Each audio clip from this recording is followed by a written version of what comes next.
A gente conversa agora justamente com o diretor regional da Sabesp, o Marco Antônio Lopes Barros, que vai nos explicar exatamente como é que vai se dar esse fornecimento de água depois que a energia for restabelecida. Marco Antônio, não é tão simples assim também a operação da Sabesp nesse caso, certo? Bom dia. Bom dia, Carla. Bom dia, Renan. Bom Bom dia. dia a todos os ouvintes que assistem aqui a Band News. Você tem razão. A complexidade de retornar agora ao abastecimento a partir do momento que nós temos o restabelecimento da energia elétrica realmente faz com que algumas regiões ainda tenham uma demora um pouco maior para poder receber, principalmente as áreas mais altas e mais distantes dos centros de reservação. Então, nós dependemos da energia para poder fazer o bombeamento e, voltando a energia, gradativamente as áreas vão sendo reabastecidas, iniciando pelas partes mais baixas, e gradativamente a gente vai retomando o abastecimento pleno da região. Quais áreas seriam essas que demorariam mais para receber, né, o fornecimento total, áreas mais altas? Olha, todas as nossas áreas altas na região metropolitana de São Paulo, visto que o ocorrido ao longo dessa semana de falta de energia foi algo muito generalizado, todas as regiões que têm distância maior das nossas caixas d'água, dos nossos centros de reservação, e essas áreas mais altas nos bairros demoram mais para chegar, porque até que a água chegue nesses bairros, todas as áreas mais baixas devem estar abastecidas, e como a gente teve uma ocorrência que levou muito tempo, esvaziou as caixas d'água, muitas residências estão desabastecidas, e até que esse abastecimento se complete nas partes mais baixas, demora um pouco mais. Mas a gente está A falando de bairros expectativa nossa como é que ao longo... Jaraguá, são bairros específicos, porque a gente entende que todos os bairros eles têm, né, também essas diferenças, áreas Sim, mais altas e áreas mais baixas. Mas na cidade como um todo, há bairros que vão sofrer um pouco mais, por exemplo, esses bairros que têm, né, essas elevações maiores? sim, as regiões que têm e que sofreram com problema de falta de energia, você acabou de falar a região da Vila Madalena, que é ali próximo da Paulista, do Sumaré, demora um pouco mais, regiões mais altas que saem das áreas mais próximas, tanto do Rio Tietê quanto do Rio Pinheiros, na região metropolitana, que são as áreas mais baixas, e todos os bairros têm essas ocorrências. Onde houve ocorrência de falta de energia nas nossas estações, é generalizado. A gente ainda tem alguns locais em Guarulhos, em Caieiras, Franco da Rocha, temos alguns bairros em Parelheiros, tínhamos problemas agora recentemente ainda na região da Vila Romana, na Lapa, mas já foi restabelecido. Então, gradativamente, isso vai retornando. Existe também a situação do próprio sistema, das distâncias que essa água percorre, que muitas vezes são caminhos longos para poder chegar. Então, toda essa complexidade faz com que alguns bairros tenham um retorno de água mais rápido do que esses outros mais distantes. Ô Marco, essas crises por causa de eventos climáticos extremos estão deixando aprendizados para muitas empresas, para diferentes setores, né? E inclusive para a gestão pública. Então a Enel está tendo aí muitos desafios, né? E talvez tendo de ser convidada a repensar a maneira como administra, como faz essa distribuição, pensar em investimentos para, sei lá, aterrar fios, a Prefeitura de São Paulo reforçar a fiscalização e a poda de árvores para evitar problemas. E para a Sabesp, quais são os desafios e que tipo de investimentos a empresa pode fazer para diminuir impactos como esses dessas crises? Nós temos que entender que o nosso sistema é muito dependente da energia elétrica e, naturalmente, a gente não consegue ter uma alternativa diferente a não ser usar energia para o abastecimento em determinadas instalações por conta do porte do sistema, do tamanho do sistema, da complexidade geográfica onde a gente vive, a energia é necessária. Com estas situações que têm se repetido nos últimos anos de forma intensa, a Sabesp ela tem trabalhado para diversificar a sua matriz energética de modo que a gente possa ter alternativas à possível falta de energia.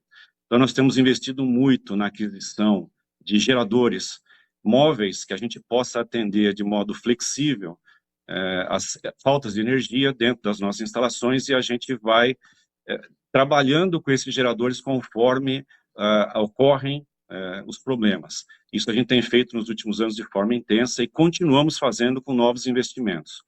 Temos feito também investimentos em alguns sistemas de bombeamento, trocar a energia elétrica por gás. A gente tem percebido que o gás tem uma estabilidade muito boa de fornecimento e ele serve como uma boa alternativa para os momentos onde a gente tem alguma crise energética, como a gente viveu essa semana, e ele serve de alternativa para que a gente possa continuar fazendo a prestação de serviço, mesmo que a gente não tenha a energia. Uma outra situação que nós temos, que a gente tem feito, e aí é uma questão mais operacional, é um trabalho muito forte da integração e interligação do seu sistema. Então, nós temos um trabalho forte de buscar que os nossos setores, que as nossas áreas de produção sejam mais integradas, de modo que eu possa alternar o abastecimento e depender menos da energia elétrica. Isto não consegue atender todo mundo plenamente, mas a gente pode diminuir muito a área de abrangência do problema da falta de energia, e isso minimiza os efeitos e a gente consegue se concentrar com muito mais efetividade aonde realmente os pontos existem de problemas. Então, o trabalho nosso, o desafio é realmente cada vez mais diversificar a nossa matriz e depender menos da energia elétrica e criar alternativas de suporte quando essas coisas acabam acontecendo, e a gente tem sofrido isso nos últimos tempos de forma mais constante. Bem, mas há áreas da cidade que já vinham sofrendo com falhas na distribuição de água, mesmo sem problemas na energia elétrica. E aí vou citar aqui a mensagem do Marcelo Cesário, que escreveu da Vila Cisper, dizendo 3 dias sem água e aqui não teve falta de luz, não. Ele acabou de escrever para a gente enquanto essa entrevista acontece. E aí eu queria perguntar, Marco, por favor, com relação aos mananciais. A gente falava de níveis baixos nos mananciais, queria saber da situação de momento desses mananciais, se a gente corre algum risco de falha no abastecimento de água por causa disso, né? Tem chovido pouco. E também se atender a essas duas ocorrências, porque além dessa baixa nos mananciais, a gente está falando de falta de energia elétrica, se atender a essas duas ocorrências de forma simultânea, se isso pode atrapalhar ou atrasar ainda mais a normalização dessa distribuição de água. Não atrapalha, porque nós trabalhamos de forma integrada, então todas as demandas que surgem, independente da origem, se é de falta de energia, se é algum tipo de problema operacional, a gente atende da mesma forma e tem trabalhado para atender. A questão dos mananciais, todos nós temos acompanhado e vivenciado que os mananciais estão hoje com níveis muito baixos, tem ações que já foram implementadas pela agência reguladora para que nós possamos fazer um uso mais racional dessa água e economizar, para que a gente possa prolongar ao máximo, aguardando que esse período de chuva se concretize, de modo que a gente possa recuperar os mananciais.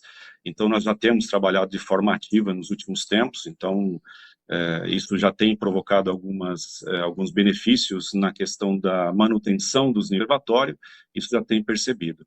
Quanto à questão específica da Vila Cisper, e usando talvez como um exemplo, muitas vezes a pessoa, na sua residência, ela não sofreu com problema de falta de energia, porém a falta de energia acabou acontecendo na instalação que abastece a sua região.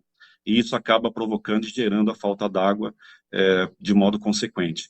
Então, essas situações podem acontecer, e algo também que foi citado, eu estava acompanhando no início aqui da nossa entrada, na Vila Madalena, uma ouvinte falando que a luz tinha retornado e que isso possibilitava o bombeamento da água interna do reservatório para o prédio. E isso acontece muito, principalmente nos edifícios, porque falta energia na rua, mas não necessariamente há falta d'água na rua. A falta d'água muitas vezes ocorre porque o prédio não consegue fazer o seu bombeamento interno funcionar e gerar essa água para as caixas d'água superiores.